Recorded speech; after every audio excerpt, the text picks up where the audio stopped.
Hello and welcome to the WOW Show, Watchdogs of Webster.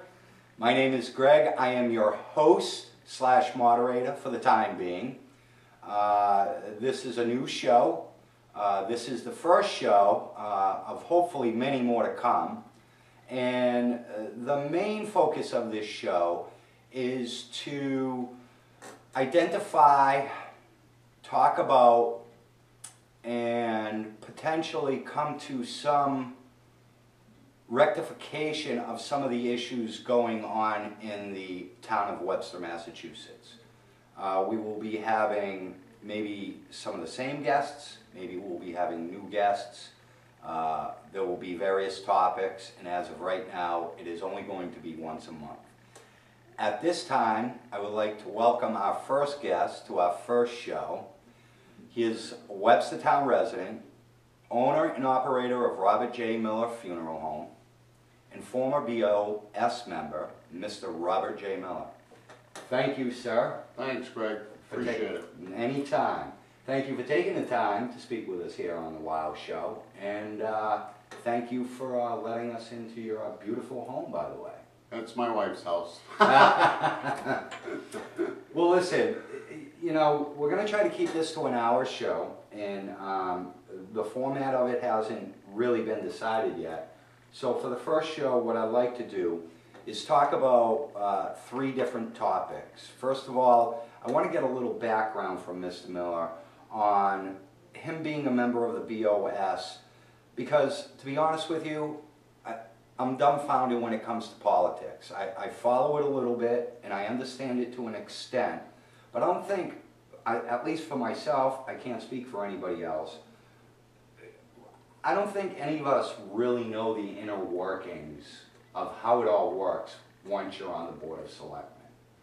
Can you possibly briefly explain to me and the people who are watching this what it's like to be a member on the Board of Selectmen?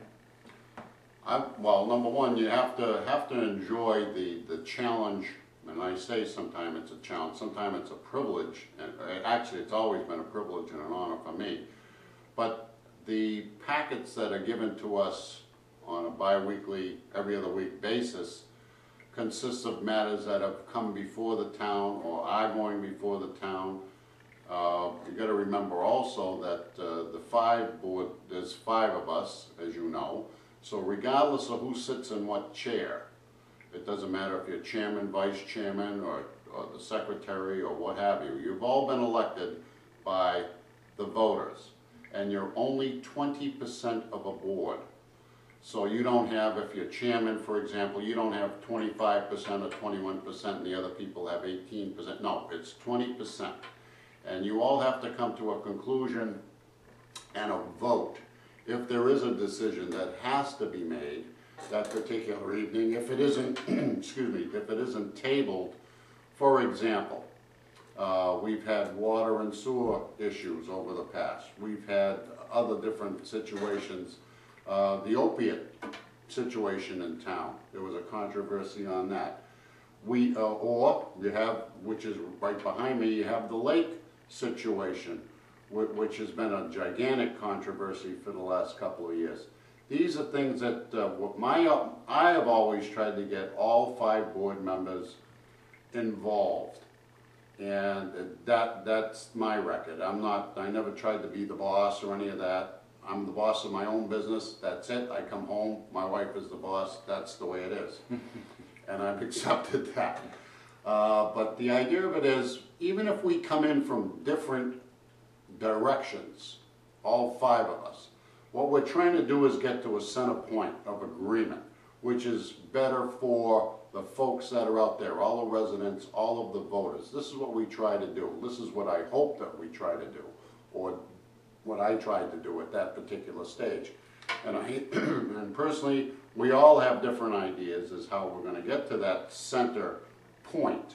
Some may agree, some may disagree. And I always welcome, and I've always been, for example, at the public's disposal. I'm very, very easy to get a hold of. So if there's a question on anything, and now we do social media, which is okay to a point, But I noticed there's only a few that really are very active on social media, which I have come to accept, and I read a lot of it.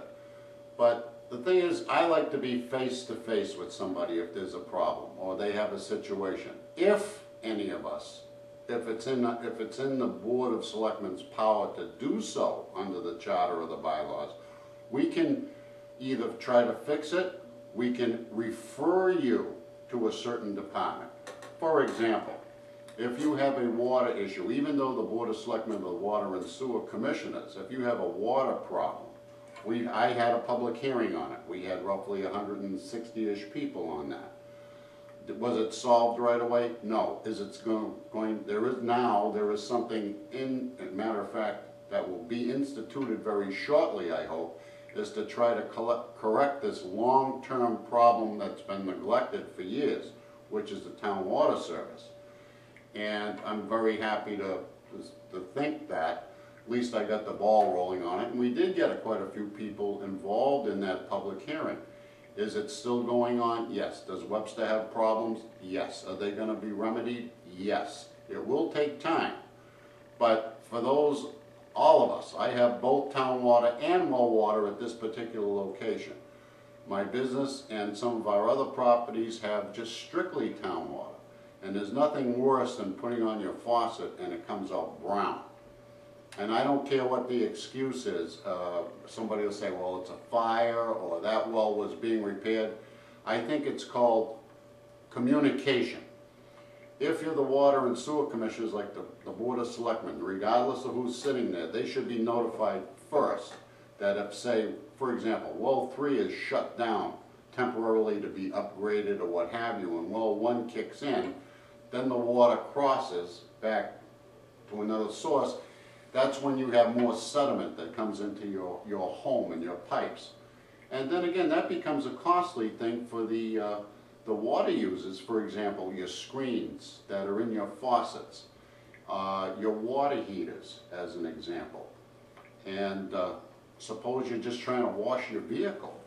I mean, if you just spent X amount of dollars on a vehicle, you don't want to be washing it in rust-colored water, that's for sure, unless your car is rusty. I mean, hey, but the idea of it is we're trying to get, well, that's going to be up to the new board to try to get that all remedied slowly but surely. But that's been one of my main projects that I'm very proud to at least try to have gotten that started a little bit by a public hearing. Because it wasn't just 1 or 2 complaints. It's been dozens and dozens and dozens of complaints. And nobody should have to put up with that. Nobody. And that's the way I feel, because if you're getting a water and sewer bill, and you're running, and it was brought up at one of our meetings also, by another selectman, that if you're using tens, if not hundreds of gallons of water, and they're rusty, why do you have to pay for them, for that usage? To me, it doesn't make any sense. There should be some sort of a rebate program on that. If you were, say you filled up your tub to take a bath, or put your child in there for a bath, and you have nothing but maybe 100 gallons of rusty water, that doesn't make any sense. And again, what it does to the plumbing in your own home is just ludicrous. And then again, it can also, yes, they do have a new flushing system that they're using, because everybody used to, and now that's mandated also by the state. A lot of things that are done in this town, or any town for that matter, I shouldn't just say Webster, is mandated by the state. The state is then mandated by the feds to do certain things. So of course it's always an unfunded mandate, so do this, do that, and the town gets stuck with the bill to pay for it. And you also have to, and the gentlemen that we have now down at the, say, the water department, I think are doing a very good job. They're doing the best they can. And there's only about 4 of them there that cover the whole town. And I think they're doing a fantastic job. Wow, that's amazing. I didn't know it was that low. Yep. And I think they could use at least a couple more people in there. You have these giant water breaks like we had on Rawson Road. You had 2 of them, where you lost probably all told over a couple million gallons of water because of old valves that were, say, 124 years old, that have never, was there a backup valve somewhere? No. It's, to me, you have to have backup parts to fix an old system. Maybe 10, 15 years ago, you had a valve that broke at the intersection down where now the Price Chopper is and the Hometown Bank. We didn't have one. We had to hire another company to try to find one. I believe that was a 24-inch main on that one. And they just don't have, but you should always have something back up. They should be tested. I think right now is you have people that really care. They're doing the best they can. You have the wastewater treatment plant, which again, every time you upgrade it, you think you're paying your debt service off. The feds and the DEP say, no, here's another standard. And it costs millions of dollars, which of course is distributed amongst all of us. And quite frankly, we're lucky enough to have some parts of Dudley that help pay for that. They have a percentage that they pay. So let me get this correct. The feds mandate the water laws which the town is supposed to follow. Water and sewer, that's between, you're basically out of Washington, which then trickles down to the state, which then is then told to, for example, the cities and towns. So if you have somebody under the Clean Water Act, somebody sits behind a desk in Washington and says, hey, this is what we should institute. They don't even know where Webster is, let alone Massachusetts. But this is what we're going to put into law. An example, we did with the wastewater treatment plant, the upgrades were millions, tens of millions of dollars. And this has been an ongoing process since I was a kid of what you do there. The city of Worcester, at say up till say about 5 years ago, sunk about $90 million into their treatment plant. Mr. Moylan, Bob Moylan, who's a personal friend, was in charge of DPW for the city of Worcester, and he thought he was doing it, and he did a great job.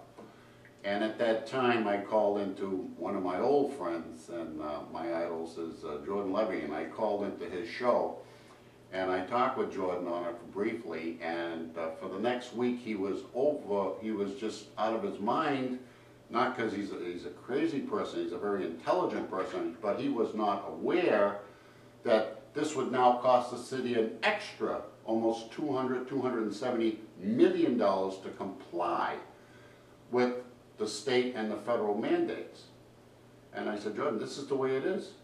I said, so, and if you don't comply, you get the threatening letter that you will get $25,000 a day fine. You had the towns of Marlboro, Hudson, as an example, were threatened, and they just said, well, no, we won't do that. And what they had to do was, then you get to a point that you have to, you won't get fined, but you'd have to do different standards, which are like on the lower Connecticut River, which is almost impossible to get to.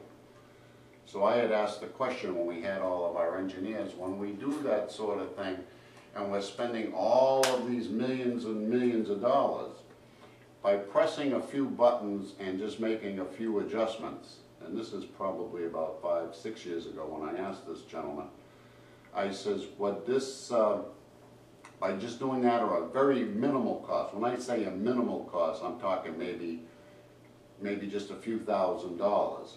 Would we be able to just make some adjustments to meet that standard? And I warned him, I said, you're on videotape. And I says, I'll say it slower. And I mentioned that, and I says, now just with a few adjustments. In other words, we don't have to rip the whole place apart, spend tens of millions of dollars more for this mandate, because they will change it. As soon as you get 5 years into it, they'll change it again. And I said, I remind you again, you're on tape, so I'd like your answer, please. And he says, thought about it for a couple of seconds, and he says, yes, we could. I said, now you're a matter of record, so that we won't have to spend another $60, $70 million upgrading this and that. And of course, through attrition, well, we'll give you a low interest rate. The feds will give you a low interest rate. I says, isn't that marvelous? I says, for how long? They says 40 years. I says, how long are the parts good for? They said 20. I says, so I'm borrowing my money at a lower interest as a user, or just being a citizen of the United States. And I says, on parts that are only good for a maximum of 20 years, but you're gonna give me money for 40 years. I says, does that make sense to you? I says, think about it. And he says, well, yeah, but you got a lower interest rate. But I says, I'd have to get parts, I'd be into the third set of parts by the time the loan is paid back out of my tax dollar, as on user money. I says, as an example, does it make sense to you? Doesn't to me. Well, those are some of the questions that I've always asked, because when we did over the new intermunicipal agreement with Dudley, I spent 5 years on that. Because the original one was, they say it's a little technical now, but both the town of Dudley and Webster got together for 5 years, we hashed through it. And it's been working very well.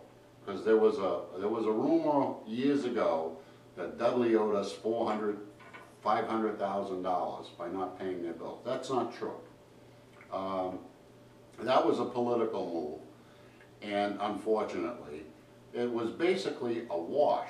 Nobody owed anything to anybody or anything. And by the time we got done, we found that all out, and Dudley has been right there. I think I recall hearing something about that too at one point, that, but as you said, it was a wash, because I remember hearing that terminology at that time, that, oh no, they don't owe us money because of this, this, and this, and it basically washed itself out. It did. What I'd like to know, and I want to stay on the topic of the water, because I have some questions myself about it, but let me ask you this. When you were on the Board of Selectmen, and as you stated earlier, you worked on this project. You wanted to get this fixed. Mm-hmm. How hard was it, or what was the collaboration process like to try to get the other board members to understand your point of view, and actually, and I'm not saying they weren't, but take it serious enough to say, hey, look, you're right. We need to get this fixed first and foremost. What was that like for you trying to battle this? I'm not, at this particular stage, I'm going to say, I don't even think it was a battle. I think common sense prevailed with all members on it. Regardless if they were new members, old members, I think it was a no-brainer. It has to be done.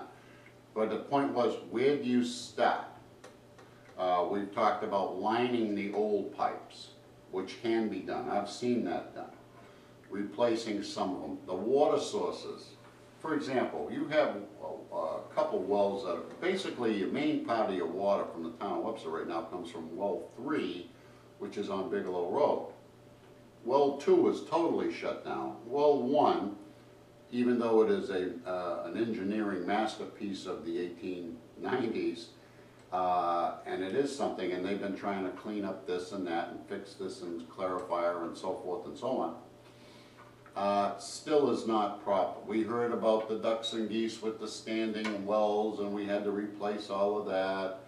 And my favorite one was always the, I always call it the albatross of the town of Webster, the Venturi system, which is basically offline, I believe, as we speak. Oh, so we're not even, because that's what I was under the impression, that the water system in Webster was the Venturi water system. Mm-hmm. We don't even, I mean, we have it, but we don't even use it. That right? was a pH adjustment system, as I understand. We were sold that because at the time, town meeting vote, which I was at that town meeting, and that's, gosh, that's going to be close to 20 years ago, is do you want chemicals in your water or another type of source to make sure that you have great water, which if you've been in town long enough, our water was second to none. Anybody will tell you that. And then you started coming in with all these mandates that you had to do this, you had to do that. We had the only one in the universe. There was a small school system in New Hampshire, I believe, that had one for their school system, a school. And when we put that in, it was originally going to cost us, I believe it was around $1 million, $1.1 million. Within 6 months, we had another town meeting. We had to appropriate another million two to get it going, and another town meeting after that for either another $40,000 or $60,000 to plug it in or whatever it was. It was put in backwards, number one. It didn't work for 5 years. We were sold a Rolls Royce and we ended up with used Yugo parts. That's basically what it was. That's my opinion. And again, anything that I say on this program or anywhere else, I mean, you can agree, you can disagree, that's your right. I don't have a problem with that. That's how I saw it. Because that's one of the things between the water and the sewer end of it, I became very involved in at one time. I still have booklets on it. And and again, that really, I always call that the albatross, because even with the Venturises, then we had an E. coli problem, Right. of which, if people remember, I believe it was the National Guard even set up some water, like a better word, pools, that if you needed water supply, we had to go down to the Memorial Beach area. And then guess what? DEP came in and said, oh, well, you have to chlorinate everything, so now each station had to have a specific, and it had to be tested by DEP, so that you had a chlorination system built into each pump area. And of course that was on our dime also, a dollar I should say. There's no such thing as dimes anymore. But the idea of it, so it's been a series of different things. And when you add chemicals to anything, of course you'll have, and again, we do have a lot of old piping in this town. We will never correct the whole thing. The city of Pawtucket, Rhode Island went on where they wanted to replace all of the city pipes, which took roughly 30 years to do. And it just never really corrected it. But the thing is, when you start as best you can, you have your trouble areas. Because some of these pipes are 120, 130 years old. And the newer ones, with the newer projects, say around the lake area, for example, of which you've had several different projects over, say, the last 20, 25 years, all told, quite frankly, probably 20, 25 years, those are the newer pipes. Or if there's a newer project that went in somewhere for homes or something of that nature, of course they would be newer, but they're running off, say, the older pipes, of course. Right. So they have to be connected in. So, let me, I mean, besides the politic end of it, it's confusing enough to say the least. What are we looking at as far as this system? I guess this leads me into a whole bunch of questions. You know, if it's in that much, because I watched the was it May 18th or June 18th meeting that was on YouTube.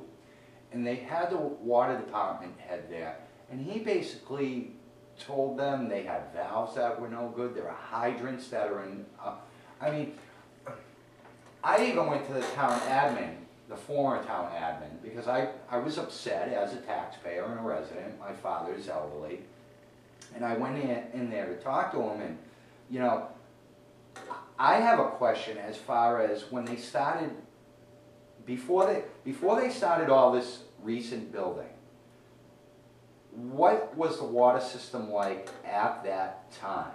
Were there as many problems as there are now?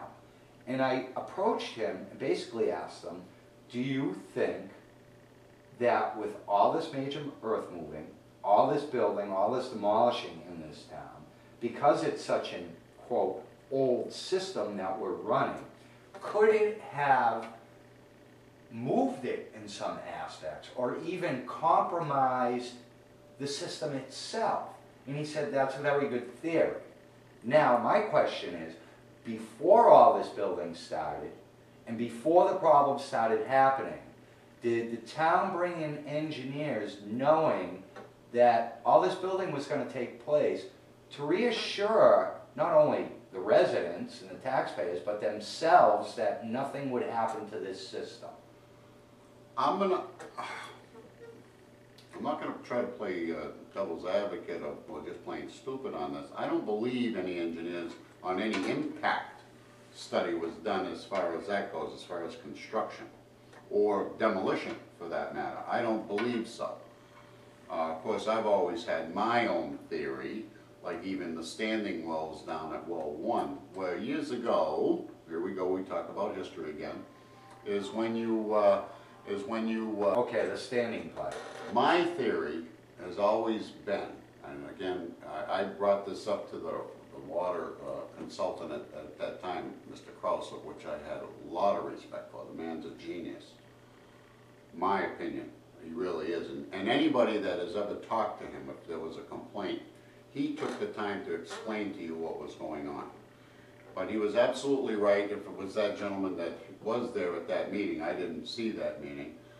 But we do not have backup parts, like I had mentioned before. We're not stocked the way we should be on a what-if situation. But my theory has always been, when we started getting all these mandates from the state and or the feds, I says, isn't that odd? I says, because everybody says, well, it's the geese or the ducks. And well, years ago when you went down a pumping station, you could have a picnic there. I don't know how many weddings had. Now you got gates, you got this, you can't trespass. You can't be within 500 feet of a well source. You can't be anywhere. And I always said, I looked up at, which is now Route 395, and I says, with the chemicals that are used on that road, and what is just by traffic, wouldn't that eventually leach downhill into your water fields? I said, that was my thought. Now I could be wrong, but if you go to as far as exit 3, going north, and if you get off the exit and look south on that exit, you would see a swale, if you will. And you look at the water that's in there. Now you got to remember that also goes behind the landfill. It goes by where the old Patriot building was. There's a culvert underneath there. There's an easement there that drains into the pond near Fish and Game Club, as an example. Or if you go by the Nipmuc Water Ski Club, which I'm very glad that's been reinstituted. I helped that. That was about 30 years ago now, and I'm glad it's surviving very well. But if you walk down to the water and look to the left, probably about 20 yards, if that, you'll see this gigantic pipe coming out into the lake. And it's draining from Route 395. And you tell me how clean that is, because everything coming out of there is brown, orange, and everything else. Okay, so then we have well water. I thought that, and sorry if I'm playing, dumb or stupid on this, because this was my interpretation of the whole water system. You have the pumping station down where it is located, and you have the lake, which is spring fed. Mm-hmm. Now, I assumed, and this was from a very young age, that it was taking the water in from the lake, from the springs, the spring-fed system, and it was doing what it had to do with and then it would put it in tank, this one, that tank, or that one, and then it would be, stored in the tower or whatever. That was my perception of how it worked. I don't know if that exactly is how it works. But if you do have sediment, or whatever you want to call it, leaking in from 395, how does that, in your own words, and with your theory, how does that not disrupt the system and or the water itself if that's the way it's working? Again, this is only my opinion. That has been my theory for years. It would have to screw up your system, no matter what precautions you take. Because if it's leaching into the ground and you're pulling this out, you only treat it so much under the old conditions. Of course, there's newer conditions, there's new things. So you have to treat it either chemically or on some other mechanism to try to purify it. You have clarifiers, you have all this. I'm not an engineer, don't claim to be, not a scientist, never claimed to be. I'm just talking as a regular water user, both town, well, and if you look over there, what do? I drink bottled water. Right. Some will say, well, it's fine. Well, yeah, maybe it is, maybe it isn't. But I'm saying the idea of it is, some people, oh, I drink right out of the faucet. I says, really? I said, that's nice. If you can do it, do it. I said, we used to. Well, I never had water bottles in my business. You know, I have to get them commercially and so forth and so on. But you could just put a cup of water or a glass of water or whatever underneath the faucet and you knew you had clean water. And that's prior to Route 52, i.e. Route 395. 52, wow. Yeah, you just brought some memories back. So I'm just saying, you know, right, they even not too far from that pump station number 1, you had a trout pond. That was filled in. That was a private pond, part of the Beacon Park estate when the Kleineats were there. But be that as it, when they did that today, I mean, you'd be in federal prison. But I guess the state of the feds can do whatever they like. Just saying. So, in keeping with that thought with the feds, when they change, and I don't want to go back, but I'm going to ask you this question because I need to know. When they change the mandates for any town or municipality, do they have to give you any funding for, say, repairs or re-engineering of parts of the system in order to meet that mandate? No. So in other words, it's all on the town. Basically it is, yes. And they supply no help whatsoever when they change these mandates. Not on the water, on the sewer. You can, like I said, you can borrow at a lower rate, basically your money, your tax dollars, your water, sewer, your sewer. You'd have to borrow on that money, which is basically a tax dollar. So, other than your theory, other than how old the system is, other than all the repairs as the head of the water department stated in that meeting,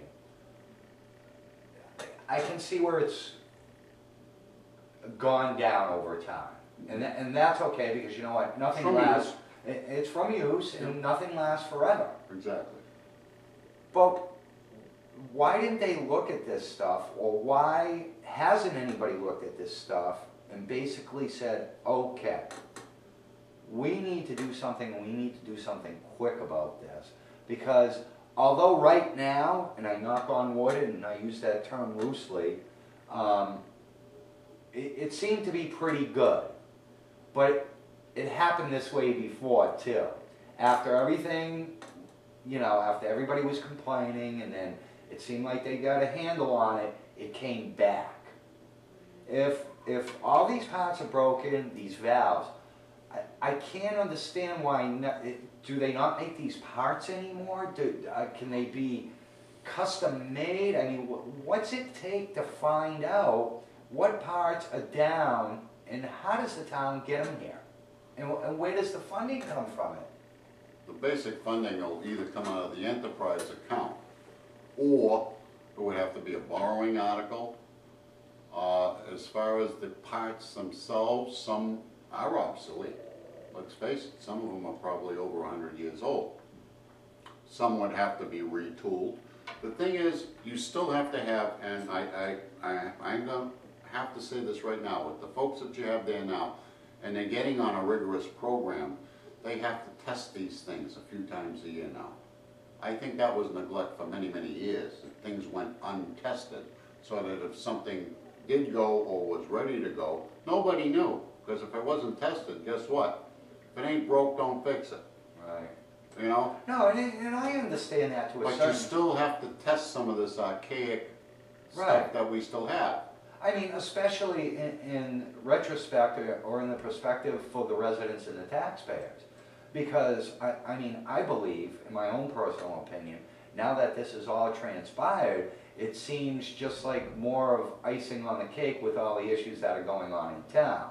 And then when you go to, you know, basically inquire about it, you kind of get, you know, it's almost like you get nowhere with it, real fast. And how do you expect a resident or a taxpayer to go with these concerns and say, hey, look, I understand you guys are over budget, you don't have no funding, you know, me being a taxpayer and a resident, can you explain to me what is going on and why these parts or parts of the system have been in failure? Or, I mean, I hate to use this word, but, and believe me, I don't want to go back to the past, but is it misappropriation of funds at one time or another? I mean, I can't wrap my head around why things aren't being bought now, or even, like you said, retooled or remanufactured to try to limit this. Are they just relying on this new test that they're doing, like this flushing system test? No, I think, I sincerely think that what they're trying to do is make some steps forward. And again, it's only been in the last couple of years, if that they realize that, hey, we have, this is wrong. Well, they've known for years that there's many things that have and can go wrong, because we've experienced them. But I think with some of the folks that you have now, and or some of the consultants you have there now and in place, this is what they're going to be, I think this is what they're going to be trying to do. So that if that situation happens, they can go back to the shop, get their crews together, Get the part. and they'll have it, bing, it's on the shelf, that's what we need. Now let's order another one to back that one up also. Stock the parts. Exactly. It is costly, I'm sure. But again, that's on that'd be in an enterprise account. So they can borrow with the enterprise account if it's for maintenance and so forth. Okay. So you don't have to keep going back to the taxpayer and saying, oh, by the way, we need $2 million for this, we need, for parts or whatever. And this is what I think they have started to do, or will be starting to do. I don't know. I haven't, I'll be honest, I have not been down there. I try to stay out of everybody's way. And, come on. You not really, no, not really, but I never really bothered the water or the sewer department. We did take a tour down at the sewer department approximately a year ago. I was amazed with the technology. It's just unbelievable. And I think step by step, I think you're going to see the water department doing the same thing. Some of the hydrants that were ordered years ago were not the right size. Oops, we didn't know about that till later. Some of the water meters that were ordered weren't working properly. Oops, that was a mistake. Oh, but you're not talking $10,000. You're talking $500,000 at a pop here. That's a lot of money. Right. And well, you shouldn't pick on anyone. Why? I help pay for that. In my little way, I just paid water and sewer bills the other day, Monday, as a matter of fact, because that was the last day, for our buildings and so forth. It's $2,100 per quarter. Right. Well, gee, I think I have a right to ask questions. Between that and the taxes, even the dog, there's a few bucks for his license. We're going to be doing some renovations here, or actually it'd be a rebuilding and replacing. We paid for a permit, that's over there. Right. So, No, and you know what I'm saying? There's a permit, there's a fee for everything. Yeah. But there's also, we only have a couple of products in this town that we can sell, and that's water and sewer. Those are our services that we get paid for. In return, we expect through our tax dollars, police, fire, and that sort of thing, and plow our roads. Right. And road maintenance. Those are the things offered to us as taxpayers. And I've always been a firm believer in that, regardless if you have a big house, you have a little house, whether you live in town, whether you live at the lake, whether you have a business, whether you don't have a business, because now everybody's pitting the businesses against it gets sickening after a while. Right. You're part of the community. Right. And regardless of what you think of me, I really don't care. Because now as just a straight taxpayer and not worried about open meeting law violations and this, and you're trying to follow those rules, which is a whole different thing, I can say whatever the heck I want. And we here at the WOW Show encourage that. And I just happen to have, and all 5 members of the board, all of them, now see things that if the regular everyday person could see these things, which you can't, but the idea of if you saw some of these things, you'd be going, wow. Right. Okay, you'd say, oh my, I didn't know this, oh, I didn't know that. And a lot of stuff is kept from the public. Some things are just plain brushed over because they're a little bizarre. Right. And it still comes down to communication.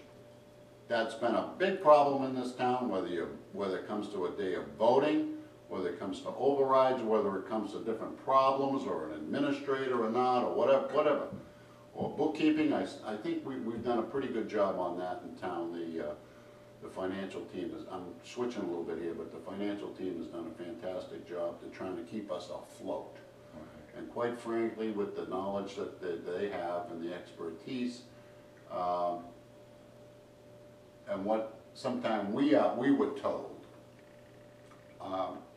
they were fine. They were doing all their jobs. They were running on all 8 cylinders. By the time it got to us, we were down to a Briggs and Stratton running on a half a cylinder. I mean, there's an old adage, and I can't say it on the air, but the idea of it is, don't blow smoke and we'll go from there. In certain places. And I'll say, you know what? Don't try to sell me a used car and tell me it's a brand new Bentley convertible. You know, I don't want to hear that. Right. And I think the folks, all the folks, regardless of what type of income bracket you're in, or what kind of house you have, or you don't have, or apartment, don't lie to them. Tell them the truth. I've always been a believer in that. And I'm straightforward. Sometimes I get, well, I was chastised for it many times. But I always said, I says, be honest with them. Be honest with the folks. Whether they believe you or not, that's up to them. Let them draw their own conclusion. That's fine too. It's gotta be. But sometimes it's a little frustrating because you know that this has a black case, but somebody's gonna tell you, no, it's a yellow case with pink polka dots, and you're saying, wait a minute, maybe it's my eyes. No, that's a black case. Rose-colored glasses. Mm-hmm.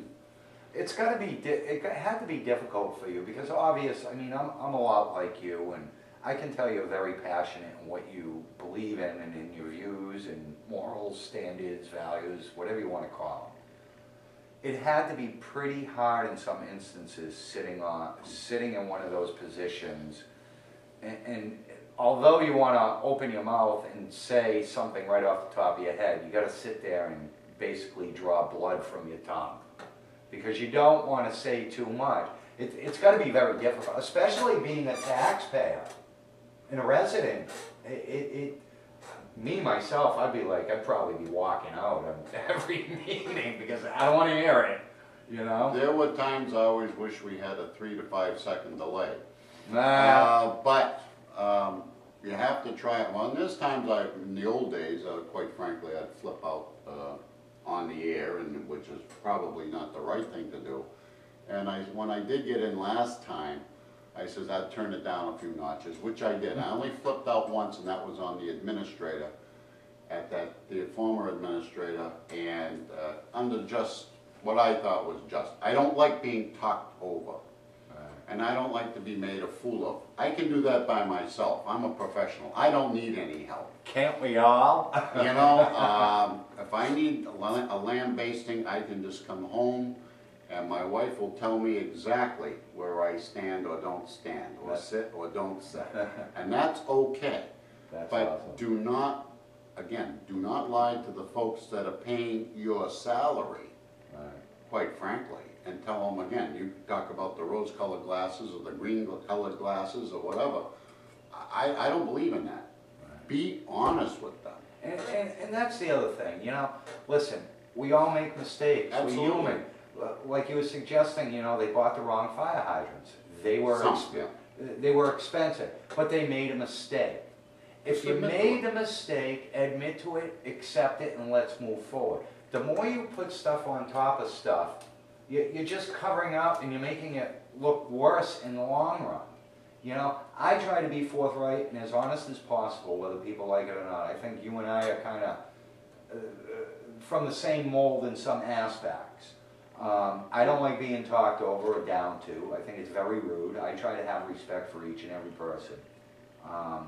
You know, and it's got to be difficult you know, to be in a position like that and try to have everybody's best interest at heart.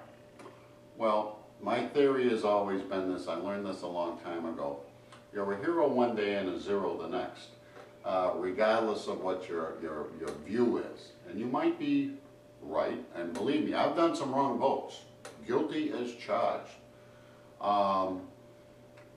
There was one vote that I wanted through, and I was the only one that voted against it. Because the administrator at the time gave me like 5 choices, and quite frankly, I did not understand them. So we had a few minute adjournment. I took a break, and the vice chair at the time called me up and said, "What are you doing? This was this, and this." I said, "Oh, do I feel stupid?"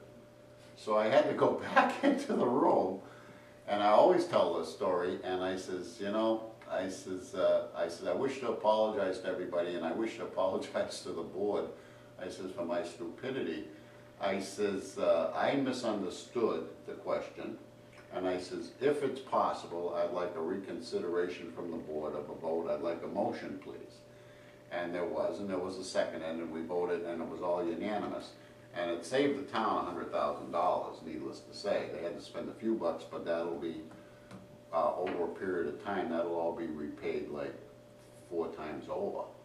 And it was something that I wanted that made some sense. Otherwise, it could have cost millions of dollars, but it cost us, I think it ended up costing the town $150,000, and they were asking $250,000 for it.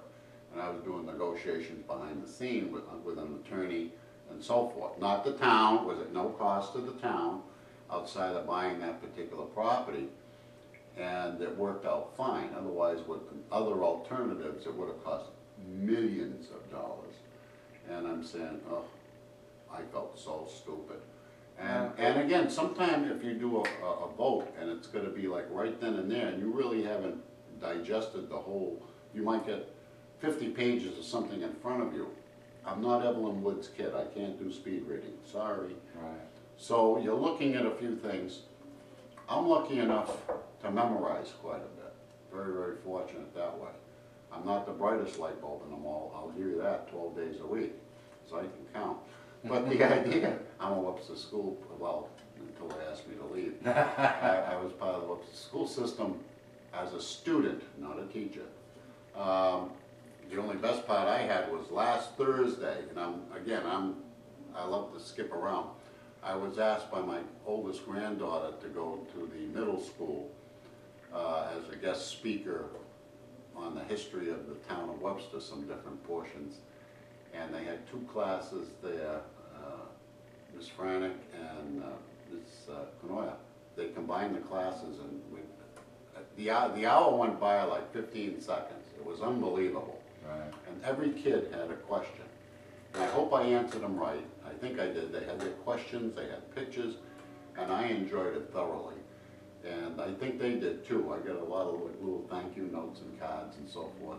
And oh, that's cool. I thought that I enjoyed. I really enjoyed it.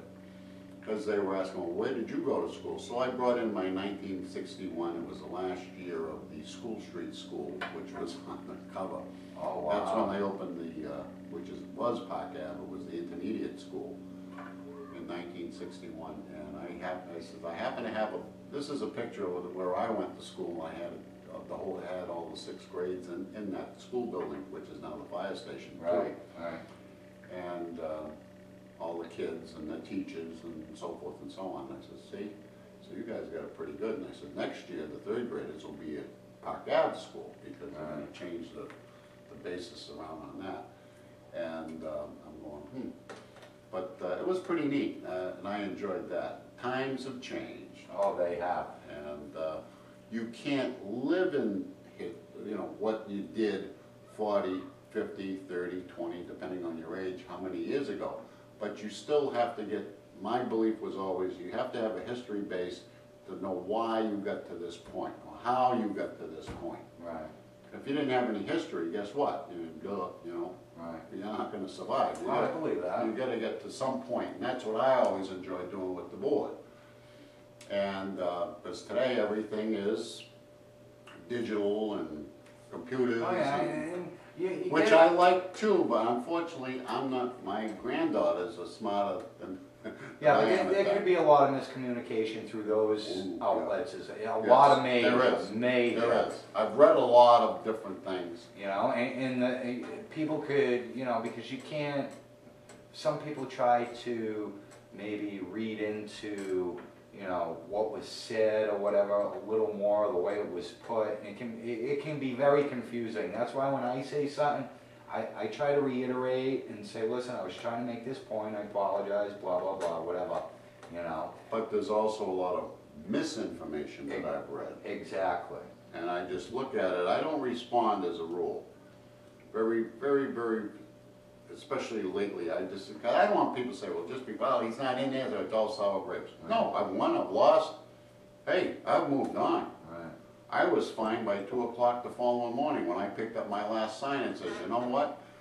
It's not a bad thing that I'm in there right now.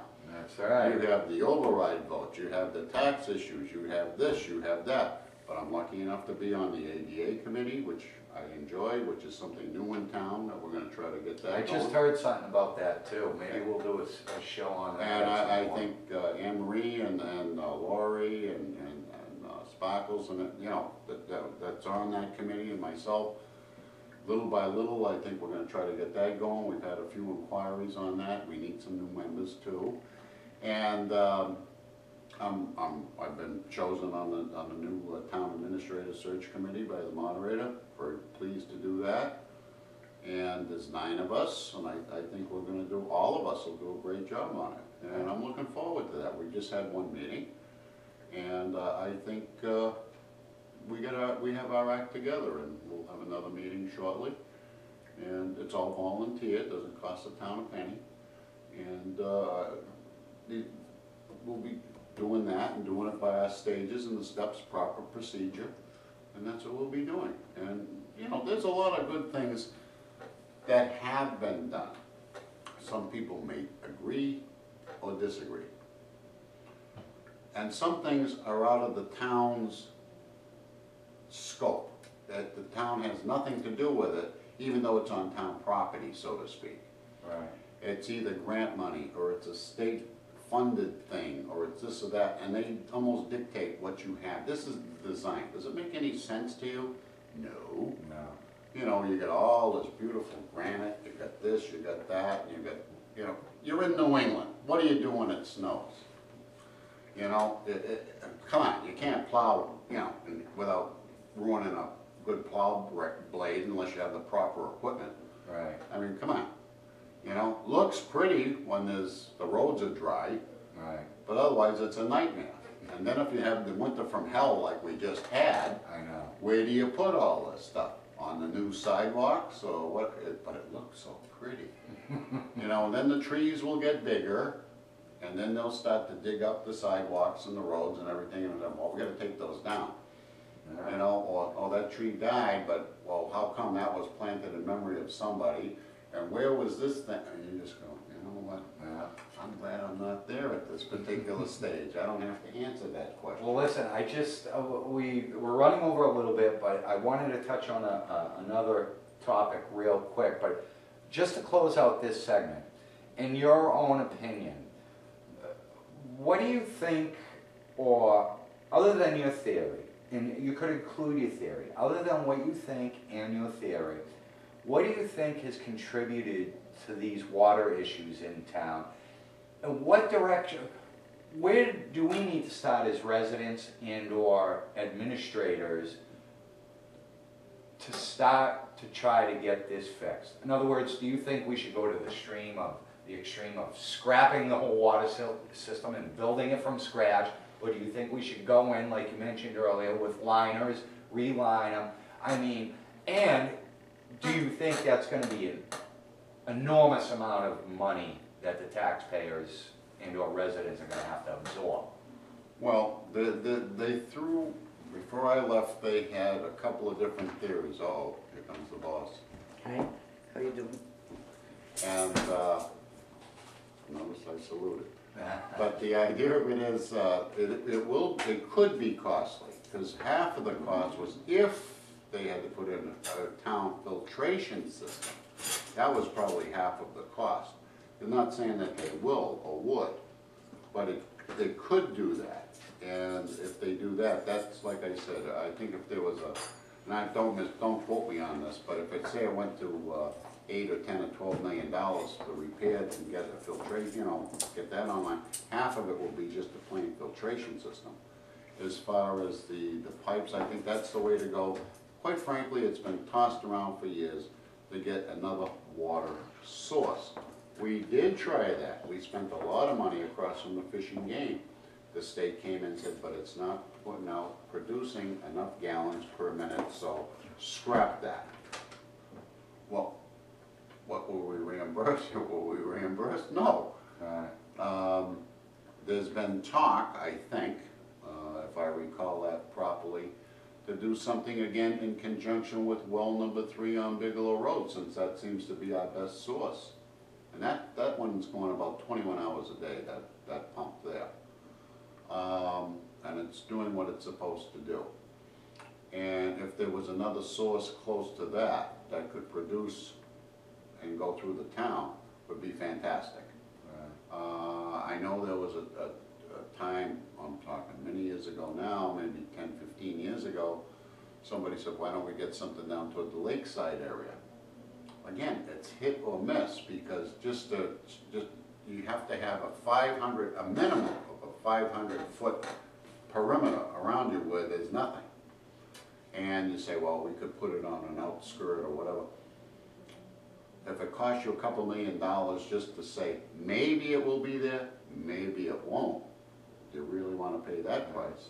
So you have to look at it that way. I'm not trying to duck. And and you know what? That's why I'm asking these questions, because obviously there is a heck of a lot more to it than, and I'm not being facetious here.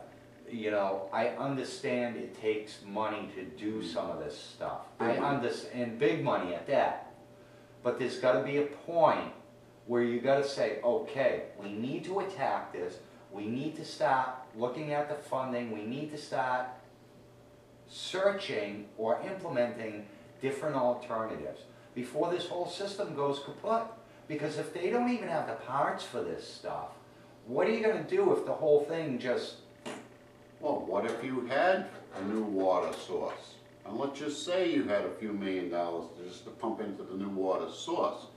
If it's going to go through the archaic system that you have, it's no good. Right. It'll blow a pipe immediately.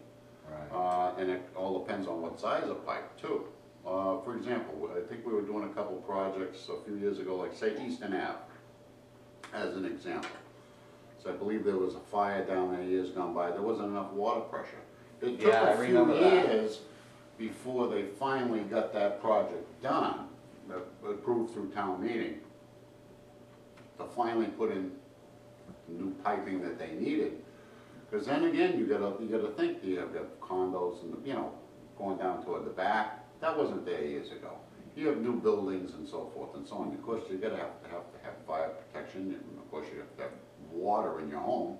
Right. But that one was reduced to, I forgot what size pipe that was. It was either a 4 or an 8, and was basically reduced down to like a 1 inch. I mean, the pressure just wasn't there.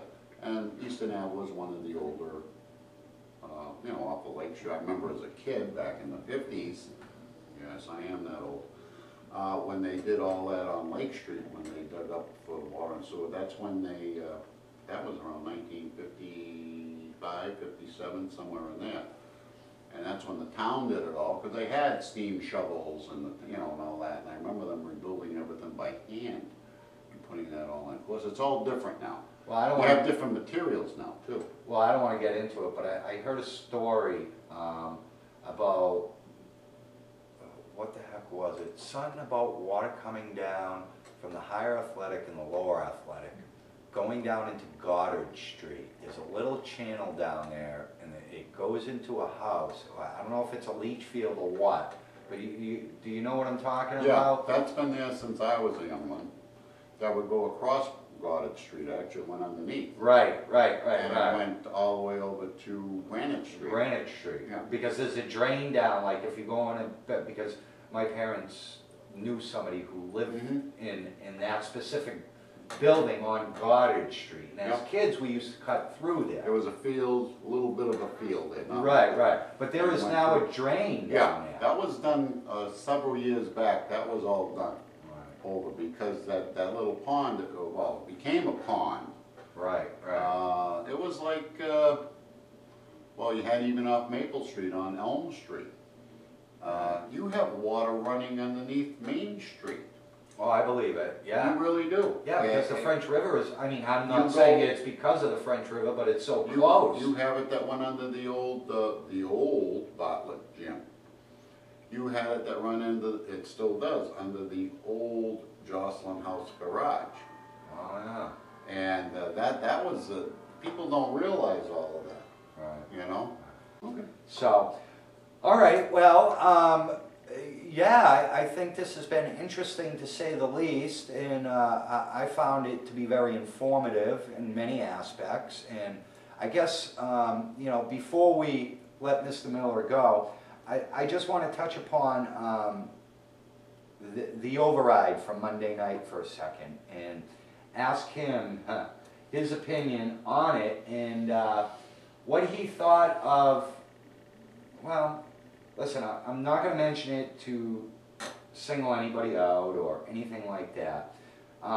There was a lot of miscommunication with this. I agree. You know, I was torn with this vote, only because there were a lot of things that came into play, and I guess that's why I want to bring it up, because if that's some of the stuff that you have to deal with, the water issues, then I can understand why it's been such a battle. I'm not saying anybody did anything wrong, No. but the fact, I mean, I happen to see on the internet that many people were confused. Many did not realize it was a permanent tax. Many didn't realize that there were pay raises in there that, you know, many thought it was just for the school and then pay raises show up. How do all these things, I mean, you know, I want your opinion. How does all this not get put out right then and there? How does it go by the wayside and then all of a sudden appear? Because I'll tell you, if you wanted people to vote for this, it had to be done differently. It had to. Because I don't think with the way it came out or the information that was given, it put enough credibility into it for the resident and or the taxpayer. I know that's what it came down to for me, because there were just so many things that it scared me. It really did. Well, number one, the town side and the school district, if you will, are two separate entities. The town side does pay for the busing and transportation. That is true. The schools, of course, come out of everybody's tax dollars, whether you use it or you don't. And we've grown in leaps and bounds, and there's still more to do, I'm sure, with the school side. Well, the buildings get older every day, but the idea of it is you have some will agree or disagree on the Park Ave school. I think it's absolutely drop dead gorgeous. It is beautiful, but it's a monster. Well, so was the intermediate school back in 1961. It had the 2 levels. Right, It was like, you gotta be kidding me. right. When you came from School Street School, and then you went down to that was like, it was like you were on another planet. Right, right. You have the middle school. Of course, I don't have kids that are in the system, but I do have a granddaughter that's in the school system. So you have to say, But then you have people that are older, say some of them they're in their 80s, that now live in their mother and father's house, which has been paid for 85 years, but they're getting to the point where they can't afford the taxes, the water or sewer, to stay in that house that is free and clear. And you say, well, gee, that's impossible. Not if you work for 40, 50, 60 years at the same job and your social security check is what you're living on, and you're getting, say, $1,000 a month, and you say, well, you got a budget. Well, yeah, you gotta eat too. But how much is your water, your sewer, your taxes, your insurance, etc.? Now, what if your oil, your gas, and so forth? How much is this gonna cost me? The problem, in my opinion, and I'll say it, is what happens is you have the folks that don't pay taxes, that don't vote, okay, have really put the cramp on the town of Webster. As far as whether they're subsidized or what have you, if they're low income. I mean, God, everybody needs a helping hand, don't get me wrong. But there's also a lot of abuse. But we have to pick up the tab.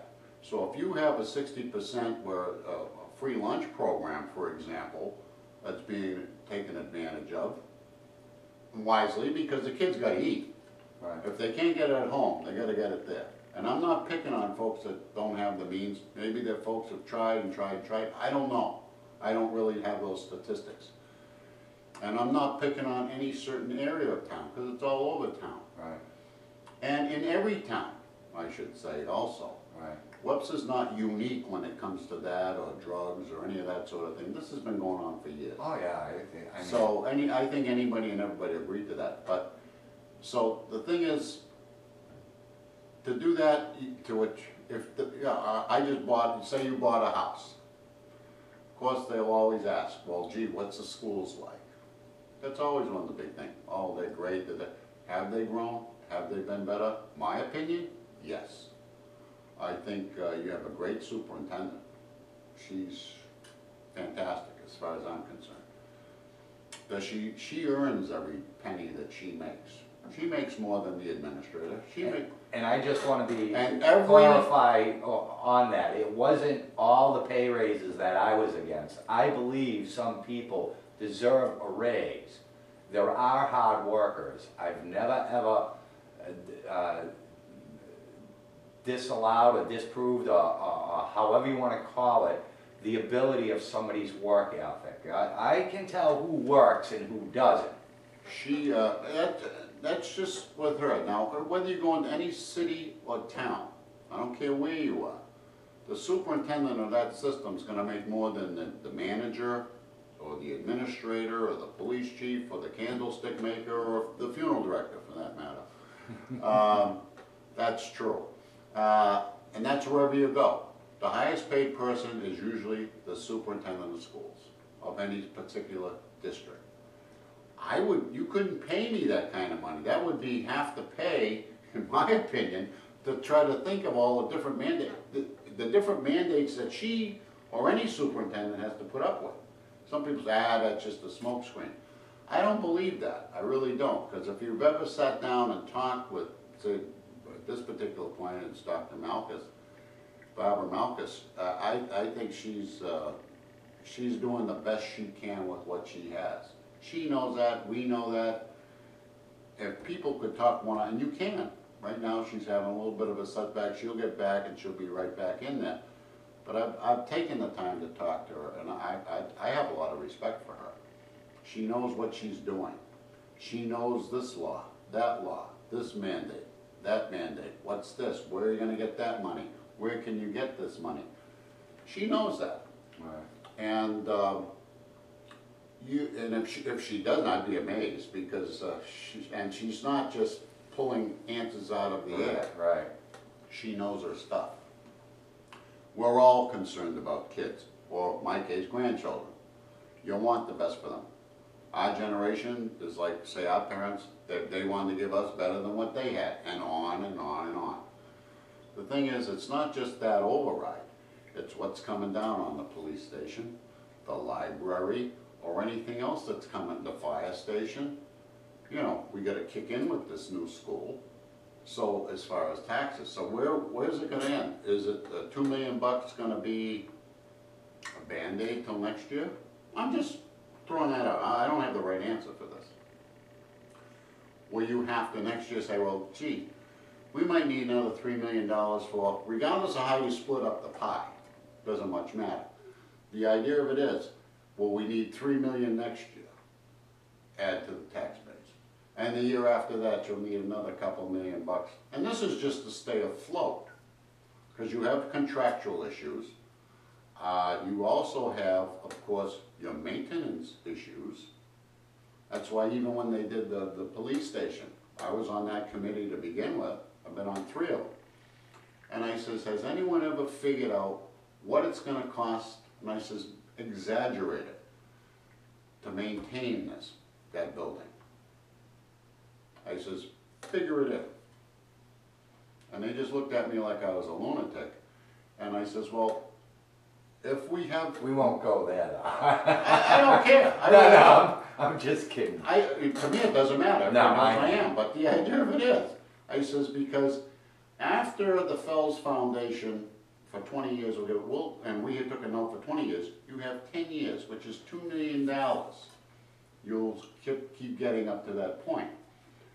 I says, couldn't you put that in some sort of a revolving account just for those buildings, police and or fire, appropriately, split it up appropriately, so if an HVAC system broke down, you don't have to keep going to the tax. Oh, I need a new HVAC. Oh, I need a new roof. Oh, I need a new door.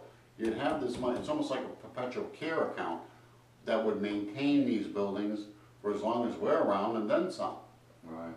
And again, Martians, the antennas went up and everything. They said, what's wrong with you?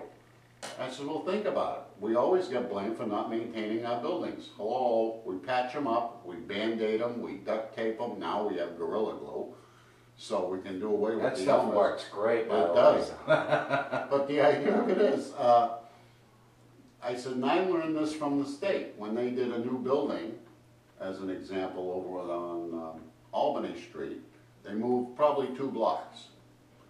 They put up a new state-of-the-art building. Then they started getting bills in from the electric company and the gas company, or what's this for? And the phone company. It's like, what are you, stupid? You have to maintain it. What's wrong with you? But they'd spend $200,000 for a water fountain to keep the employees calmed down so they wouldn't kill each other. I'm saying. Well, listen, you know, and I got to tell you too, you know, I was really torn over this vote because, as you know, you know, I love music, and to see sports and music potentially get cut, I had a hard time with this vote. I really did.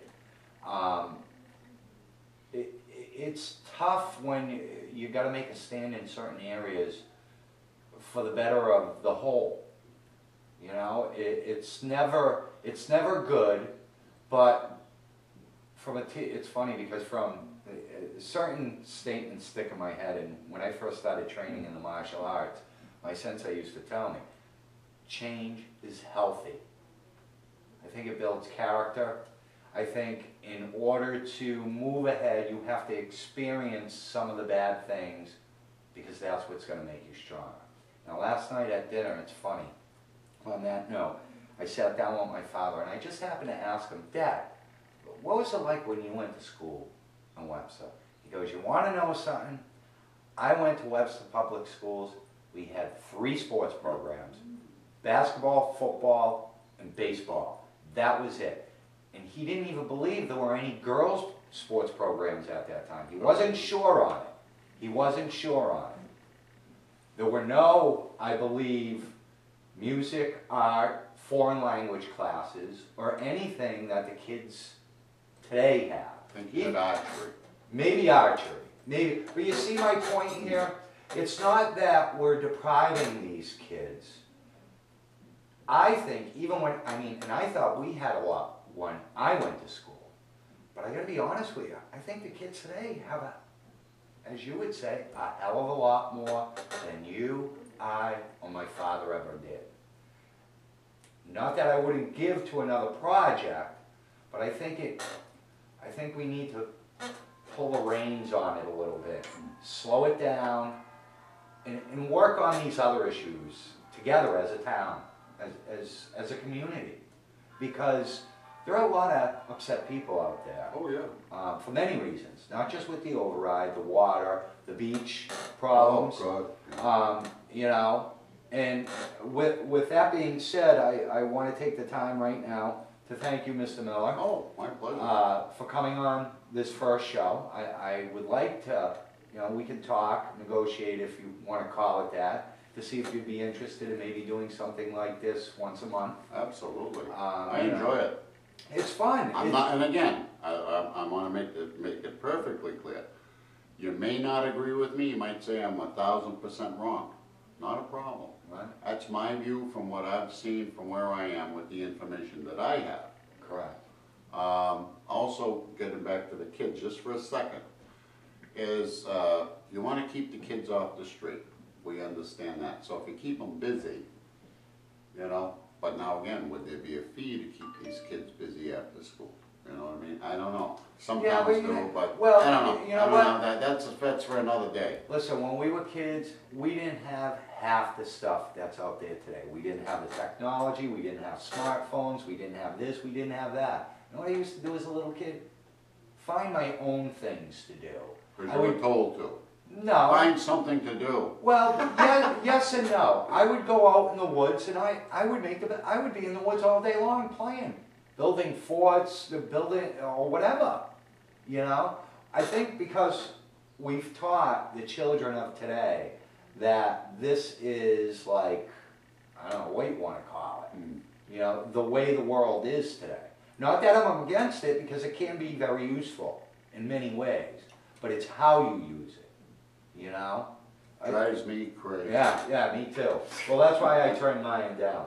But again, I want to thank Mr. Miller for coming on this first WOW show. I want to thank you for at least checking it out. I hope you enjoyed it. And, things will change as we go along, and probably shorter times, maybe one topic per show. But, we'll get there, make that decision once we get there. Again, ladies and gentlemen, thank you. Mr. Robert J. Miller, I am Greg, the host. And, wow. See ya.